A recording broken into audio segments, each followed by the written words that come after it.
Good afternoon and welcome to the rest of the news. We have special guest today is Rick Howland. Rick, tell us what you do. Don't forget J.C. Rowe. J.C. Yeah. That's a good name. Yeah. How's everybody doing? Tell us about your radio programs. Okay, the Blackheart Conservative, which is on this station, 970 on the AM dial, at 970 The Answer, on Sunday nights at 8 p.m. The other show that I do with Pastor Jerry L. Stevenson on WLLV 1240 on the AM dial, 10:30 to 11:30 Monday through Friday on WLLV 1240 on the AM dial. And I hope you guys can listen sometimes, although I don't want to drag you away from this wonderful station, 970 AM The Answer. But just for a little while, just kind of remember me. You know, I'm over there, you know. Yeah. Yeah. And JC is a good friend of ours. He's worked with us on, back in the days of Bayo, remember? Yeah. We worked with on the charter school situation at the very beginning of the movement. In 2011, in 2012, and 2013, bringing the Black Alliance of Education Options into Kentucky, Right. and really doing grassroots movement to make charter schools a possibility, which we've seen that this year. It's passed, Yeah. and that's kind of what we want to talk about today. Is the thing is, why did it pass? In other words, you'd been trying to get this passed for what, 4 years? No, 08. Yeah, more than 4 08, years. so we're talking. Yeah, because Reverend Yeah, Lewis it was 9 Coleman years. was the first person to really bring charter Yeah. schools into Kentucky So as what, an idea. It was his you idea. tell me what happened that it passed this time. Oh, I don't know. JC's been away. Okay, He's been away. He's been away. He lives in that. Well, I mean, this he lives in whole that- state has been turned upside down in the last. He's been in the Netherland of California, I think. Yeah. Yeah, and But- everybody went Republican as I left. Yeah. Well, everybody didn't go Republican. What happened was we got a couple of great candidates who are willing to actually do outreach with the black community. Yeah, Matt Bevin and Rand Paul. yeah. And actually got people to listen to what they were saying rather than just oppose them because they're Republican. Now, I don't agree with that, Brother Rick. What did I say? I think that the Democrats lost. I don't think the Republicans won. I think the Democrats did a terrible job over the last 50 years of having no backbone, no spine, not fighting for people, not engaging communities, not meeting people one-on-one. We all know grassroots organizing. Saul Alinsky spit it out for us in the Rules for Radicals book that you have to have one-on-ones. You have to turn them into group meetings. Those group meetings have to turn into policy. Democrats don't do that. I'm not saying that the Republicans have, but I think the Democrats basically, they came into the fight high, drunk, and already worn out. It didn't take much for the Republicans to beat them up. Yeah. Yeah, well, well, number one, man, you're going to part way over You gonna what? Me and him going to part way over Saul Alinsky. Saul Alinsky He's a one bad of, guy. Yeah, he's one of the most destructive forces The thing in is, American politics. as long as the Democrats were in control, there never would have been a charter school. Never. Never would have been. Never would have been. They allowed. I can agree with that in Kentucky. It's just Greg Stumbo would kill it forever. Yeah. Like the prayer bill. The right to pray is, a right that we all have. And Well, we had a Supreme Court in 6203 that decided that it was an establishment of a religion yeah, for an institution that was government sponsored to allow prayer. That was like they interpreted that as being an establishment of a religion. And there was no compromise. They said, people said, look, okay, we won't have official prayer, but the kids who want to can have a moment of silence. No, And they said you can't even have that. No, and they don't want them to look at the Ten Commandments. Yeah, they had the 10 Commandments taken off the walls in the courthouse, where they had been for 200 years. And Ronald Reagan tried to put prayer back in the schools. yeah, It came down to a vote. He had a majority, but he didn't have the 60 super votes. majority. Yeah, he didn't have 60 votes. So that went right down party lines. Right. It was a Democrats no prayer, Yeah.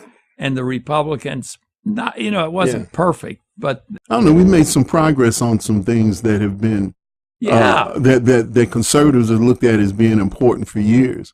right. And we went years without getting anything we thought was important, even to be heard very often. So at this point, we have the majority in both houses in the Senate and the state House of Representatives, and we got the governor. So we got a chance this time of getting some stuff passed.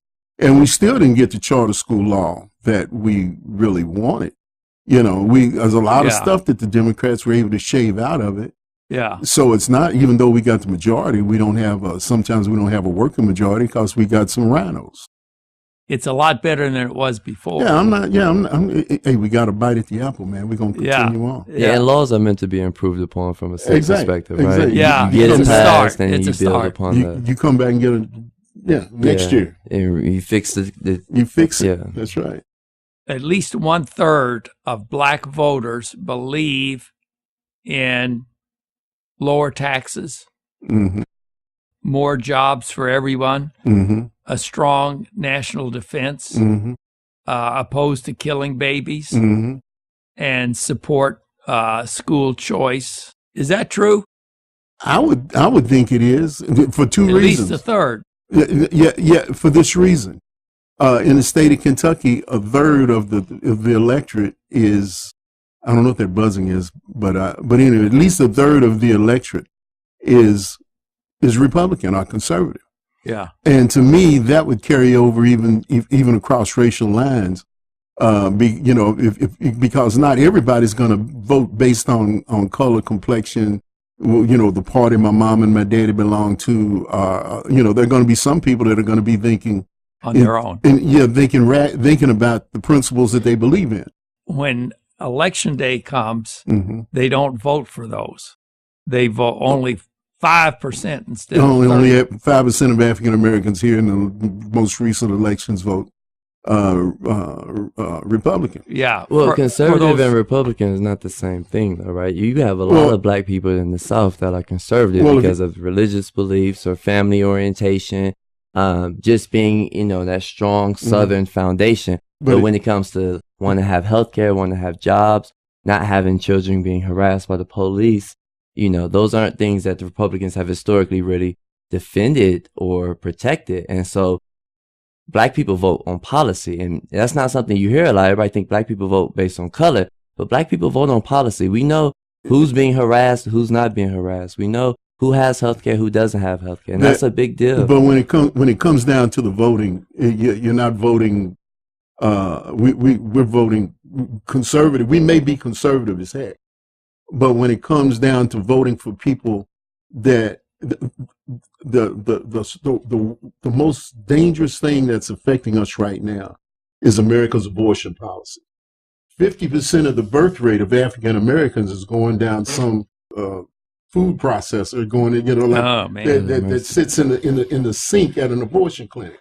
Now those babies, we within a short time, young man, as me and Doc fade away, you're not going to fade away. Your value to the Democrat Party right now is based on the fact that they're enough to make a difference in an election, but they are already replacing us by bringing in as many immigrants as possible. Oh, that's right. And setting them up to vote because they know our numbers are dwindling because their plan to do away with us through abortion has worked. And as we die off, you're going to go from 12% of the population now? You guys are going to be 8, 6, 4? You're not going to be able to elect anything. You're not going to be able to go to the bottom line is we need each other. We need each other. And conservative African Americans need to vote their values, not necessarily the policy that's going to put money in my pocket or do something material for me. That's where we're selling our souls, is we're voting for those things that have value for this physical body rather than on the values we believe in. That's okay, let's go. We got to go for a break. We'll be right back. I agree. Hi, I'm Dr. Frank Simon. I'm an allergist and family doctor, board certified in both allergy and internal medicine. I specialize in allergy, headaches, sinus, hives, cough, asthma, hypertension, and diabetes. We're located at 1404 Browns Lane near Norton Suburban Hospital.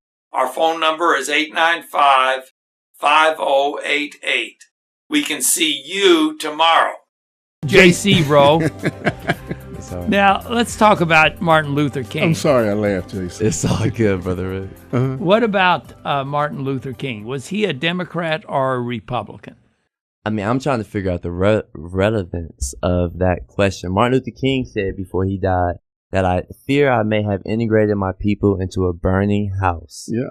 A burning house? A burning house. What did he mean by that? I can't ask him personally, but I don't think he cared neither for the Democrat or the Republican Party, because before he passed away, he's seen the integration of black people in politics as something that was a crumbling system around us. And if you would look at the last 50 years, maybe the house already burned down on black folks. Because what do you mean by that? I don't understand. What I remember from those days, is when he said things like that, he was like, he seemed to be going through some dark days, like after the Civil Rights Bill was passed. Yeah. There was a little short time of a glow, and then all of a sudden, the old guard civil rights workers came under attack from the young ones coming, like Stokely Carmichael and H. Rap Brown, who these are guys who you can tell what happened. H. Rap Brown, didn't he get killed in a robbery or something? You know, I mean, he was a criminal anyway, you know. And he was beginning to see that maybe the change that he had that they had fought for so long may have come at a point where it might have passed the tipping point where the young ones, the baby boomers, people my age, like 70 now, when we graduated high school in 1965, we didn't come out wanting to wait for nothing. His Democrat Senate and House tripled the national debt. I mean, he was the president. He could only veto so much. They had super majorities. Okay, a super majority means just that. I get it. If they got the votes, but you're the president, so you get the blame for it. But he did get some taxes cut, which actually heated up the economy, and really it lasted all the way up till about 2000, when we really had a real recession. Was in the first quarter of 2000. But we had some micro recessions in like 89. No, but that had to do with because HW didn't get reelected. That was the penny stock. That was the penny stock bust and all of that. HW didn't have no recession when he was running. That was the media created that, and the day after the election, the day after inauguration day, all of a sudden the economy, which hadn't changed one bit, we have a great economy. Bill Clinton's in. You know, they convinced everybody it was the economy. Okay, let me ask you this. Who started the Ku Klux Klan? Oh, well, I don't know. Everybody doesn't know that. The Ku Klux Klan was started by the Democratic Party pretty soon after the end of the Civil War, like the late 1860s, early 1870s. They started it because they had to get control of these Negroes again. You know, and they had to do something about these carpetbaggers. You know, a lot of people don't realize something like 25% of the people that were lynched were carpetbaggers who were from the North, most of whom were Republican, and they were working with slaves trying to get some things going. People don't know the NRA was founded by conservatives to defend the Second Amendment rights. Of the newly freed slaves, because every gun control law up until the early 1900s that was ever proposed was always aimed at keeping weapons of any kind out of the hands of Negroes, blacks, slaves, former slaves, freedmen. You know, that was the whole point, and it's amazing to me how so many African Americans now are willing to give up the very thing that made it possible for us to survive the Jim Crow period. Right. So what's the power in young people? Because I'm 29 years old, right? I graduated from high school and college in the 2000s. Yeah. Internet baby, and I rode my bicycle as a kid, right? Yeah. So I got a little bit the best of both worlds. Born in the 80s to Detroit family where crack was strong, and so we've seen policies negatively affect our people. But why would whose policies? But that's my thing. And so if you think about a city like Detroit, you got Democratic city dwellers and you got Republican statesmen. Yeah. The city is one of the worst cities in the world right now. Yeah. Right. So was a punch with the left hand and a punch with the right hand. See, one of the problems with our culture since the end of the draft, the military draft, is people don't understand the concept of chain of command. It doesn't matter who is running the state government. They have to come and put the enforcement of whatever those laws are into the hands of whoever is in office on the local level. Here we are back again. I wish we could have put that discussion on the air. I keep saying we need to shut up between over the break. What are we talking about? You said most people don't know what? Okay, most people in Kentucky, it's been since the mid-'60s since we had a Republican mayor. Yeah. It's up until 2004, we hadn't had a Republican governor in the state of Kentucky in around 40 years. The Democrat Party attacked that man he was getting sued every single day. Right. I remember the last year or so of Ernie Fletcher's reign as governor was if you just knocked on the table, he'd jump. Is that right? Yeah, he was pathetic. He was gun shy, man. They had whipped him down. Grady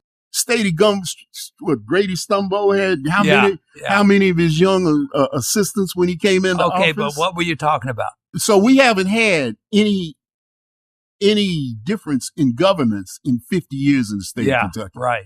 Everything's been done according to the Democrat Party script. Right. Oh, since in Louisville since the mid-'60s and '60s as far as governorship is.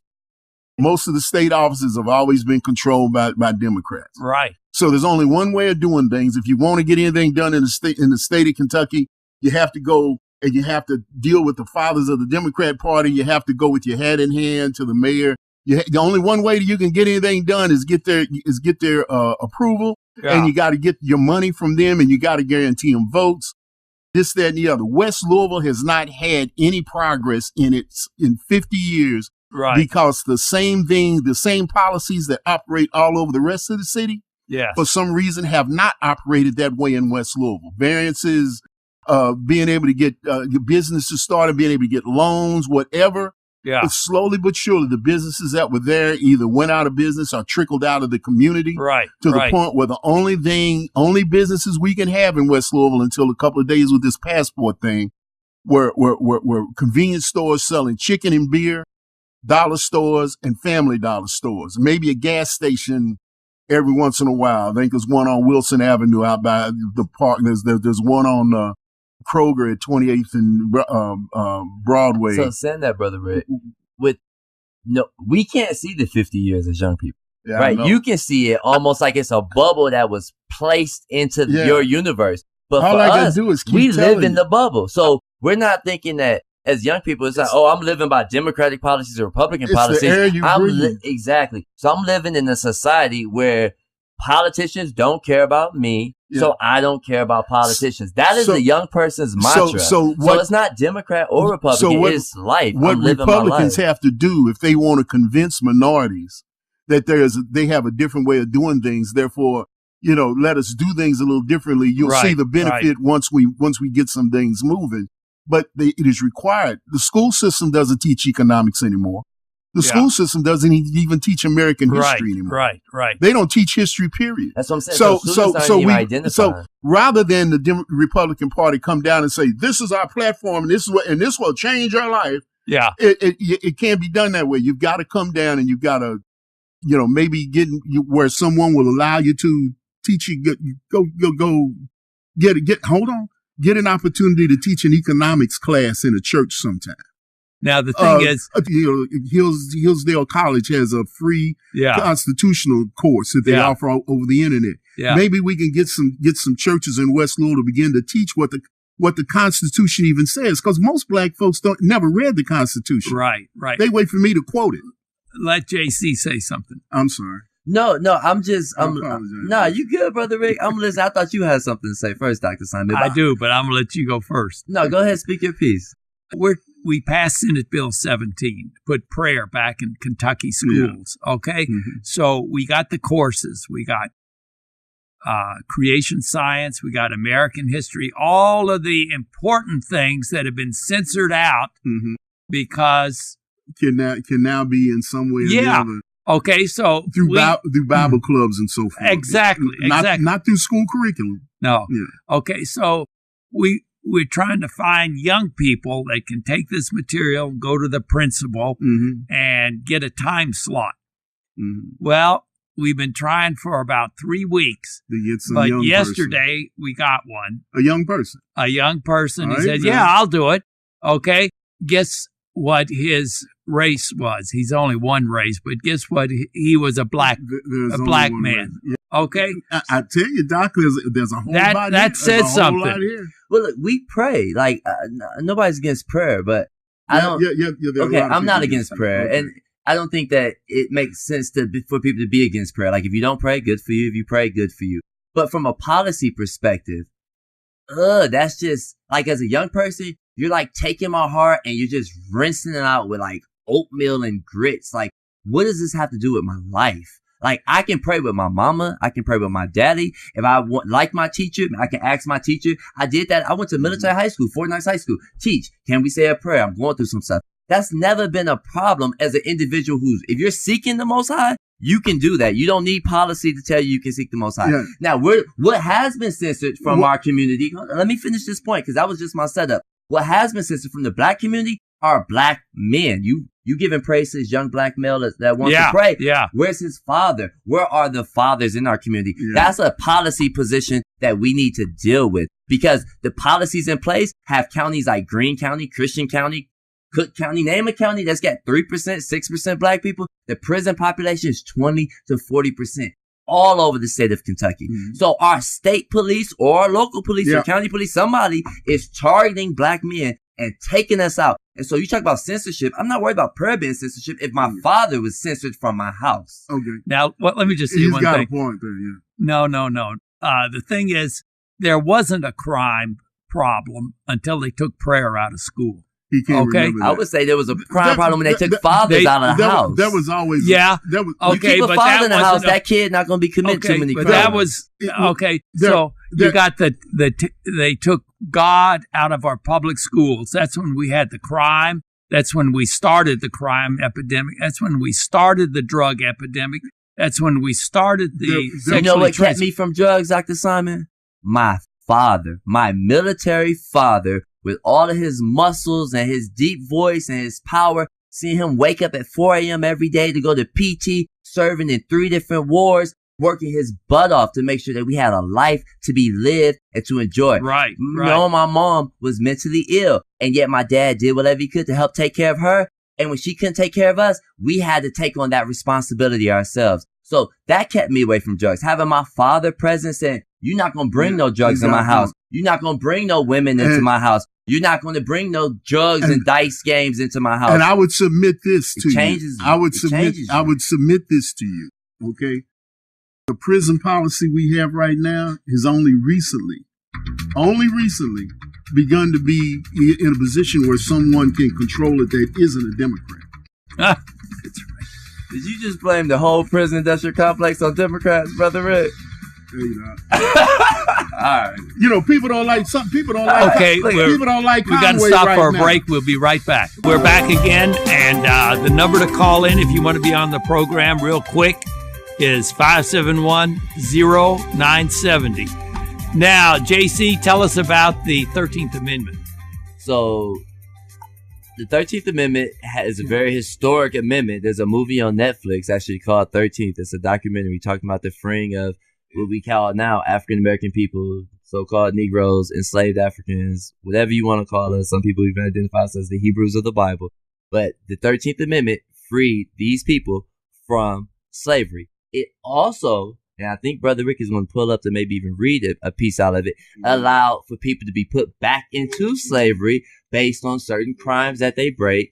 So from that perspective, the 13th Amendment actually expanded slavery, which according to Brother Rick was a Republican policy. And so now because of the 13th Amendment, if you're white, black, otherwise, if you commit a crime, that's a felony, you are now a slave of the state, a legal slave of the state that is not given any rights to wages or... The 13th Amendment.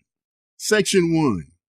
Neither slavery nor involuntary servitude, except as a punishment for crime, whereof the party shall have been duly convicted, which means you get due process of law, which means you go to court, you get, the proof is this. Right. We all know about due process in the court system. Well, now that's another issue. Okay, that's not the fault of the 13th Amendment. But read the first statement again, because that's magic. That's a magic spell that you can free people and enslave them in the same sentence. Yeah, I don't have a problem with somebody that does something illegal going to jail. Right. And there's no reason why it shouldn't be. There's no reason why it shouldn't be in the Constitution. No, in fact, that should be the only way you can be punished is what's in the Constitution. Oh, excuse me. I got carried away. Was having a personal conversation. No, it's all good. Okay. Neither slavery nor involuntary servitude, except as punishment for crime whereof the party shall have been duly convicted, shall exist within the United States. Why can't, when you get punished for a crime, you just go to jail for a certain time or pay a fee and then work it off? But it doesn't say, it says slavery or involuntary punishment. That's what it reverts back to. So once you commit a crime, you're allowed to go back into slavery or involuntary punishment. That is some inhumane policy. If you get yourself locked up, the language there just simply reflects. That's where our jobs are. Human beings being locked up for time immemorial. But you want to know where the jobs are? All the carpentry jobs are in jail. AT&T, it's in jail. So why don't Americans have jobs? Because we're paying slaves in prisons 15 cents on the dollar to take calls for AT&T, to build dorms, bedroom furniture for the University of Louisville and the other state universities. So there are thousands and thousands of jobs in every state through the prison system that could be going to Americans, paying them $15 to $20 an hour. It sounds like at least. It sounds like they're being paid. What they need to do is go on and pay them a fair wage while they're in jail. No, because of the 13th Amendment, you don't have to pay a person a fair wage because you have them in involuntary punishment and or slavery. Well, we can change that. Changing the amendment. Let me just make a quick comment. We can do it. We can do an amendment on the Constitution, and we can make. That's not the easiest. And we can make them pay. Hey, 1 minute. Let me just say this: if you know somebody that will take some of these literature and go to their principal and give us a time slot to put God back in the public schools, give us a call at 893-2444. Yeah. Okay, Rick Howland. Let me finish reading this real quick. Neither slavery nor involuntary servitude, except as a punishment for crime whereof the party shall have been duly convicted, shall exist within the United States or any place subject to their jurisdiction. Congress shall have the power to enforce this article by appropriate legislation. Section 2 tells us we can fix that. Okay. We don't just walk away from the country. Okay, we're 30 seconds. J.C. Rowe and Rick Howland, God bless you, and thank you very much. And see you again next week